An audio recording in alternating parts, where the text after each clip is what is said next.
All right, let's dive into Peter Gray's Free to Learn. This is a book that basically says our entire education system, yeah, it's built on a massive mistake.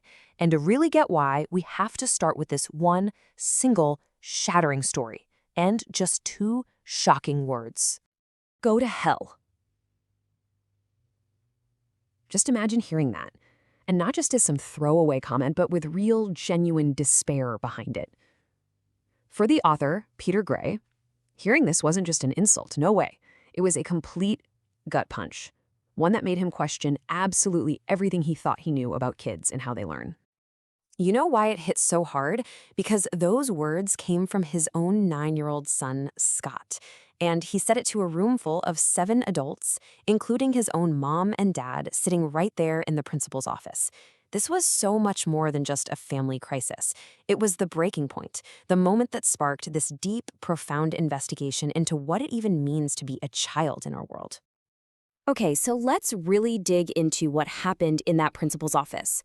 Because if you can understand this one little rebellion, you've basically got the key to unlocking the entire argument of free to learn. I mean, just picture it. You got the principal, a couple of teachers, a psychologist, and Scott's own parents, all of them just lined up, trying to get this one kid to fall in line. But what Peter Gray saw in that moment, in his son's defiance, was that this wasn't just misbehavior. It was a rebellion, a full-on rebellion. Because for his son, school wasn't this wonderful place of learning, it was a prison. And the crazy part, he hadn't done anything wrong to deserve being there. And that powerful realization, well, it leads us straight to the book's most controversial idea. The argument that for a lot of kids, modern school isn't just like a prison. He's saying it is one. Functionally, it's the same thing. And look, Gray isn't just being dramatic or metaphorical here. He's using the actual literal definition of a prison, any place of involuntary confinement. Think about it. We send adults to prison when they commit a crime. But kids, we send them to school simply because of their age. Their freedom is restricted, they're held there against their will. So by that very definition, he says school fits the bill. And this system, as you can imagine, has some serious consequences. We're not just talking about kids being bored here. Gray argues that the constant testing and ranking, it creates so much anxiety and shame. The way we force kids to compete and separate them by age, it's like the perfect recipe for cliques and bullying.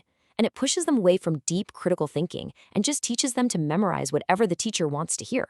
On top of all that, the sheer amount of time spent on school and homework just eats away at precious family time.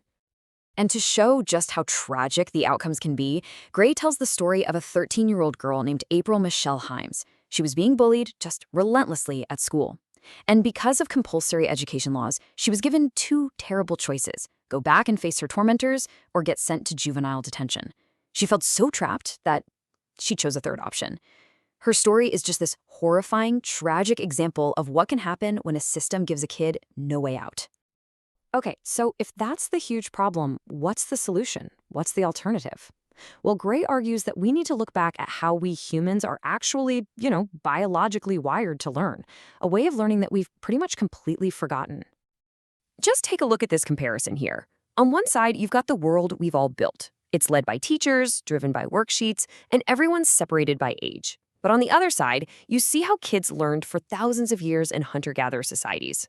Everything they did was self-initiated. They were focused on real-world skills, like building shelters or tracking animals, and it all happened naturally through play with kids of all different ages. The difference couldn't be more clear, right? It's coercion versus pure curiosity. And yet somehow we've drifted further and further away from these natural instincts. I mean, check out this statistic. It's pretty shocking. In just 16 years, between 1981 and 1997, the amount of time kids spent in unstructured free play dropped by 25%. A whole quarter?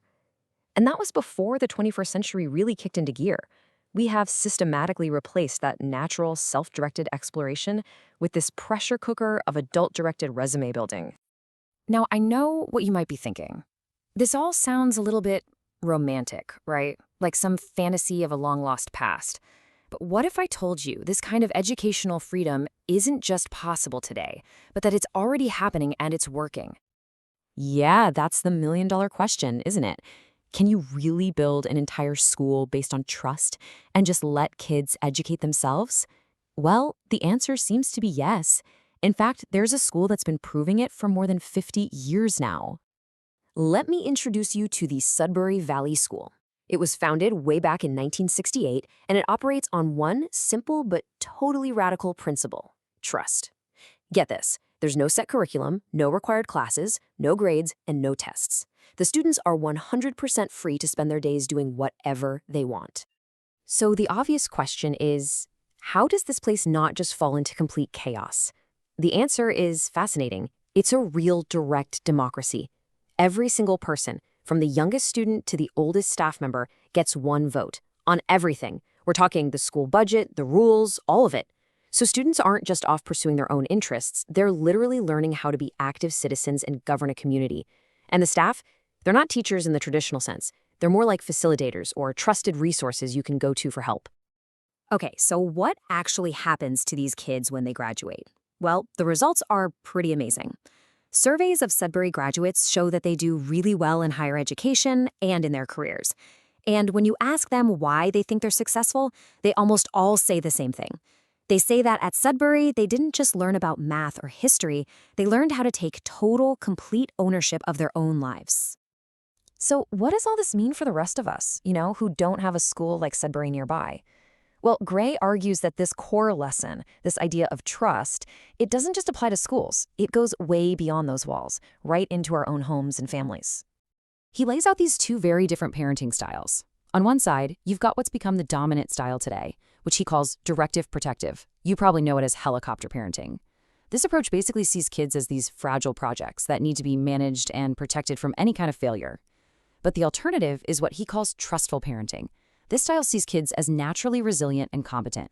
It gives them freedom, not as some special treat, but as the essential tool they need to learn responsibility by making and learning from their own mistakes. And that really brings us to the final, very challenging question at the heart of this whole book. It forces us to rethink everything we thought we knew. What if learning isn't something we're supposed to do to children? What if our job isn't to direct and manage and just force-feed them information, but instead to simply create a rich, safe, and trusting world where their own natural-born curiosity can finally, truly be set free?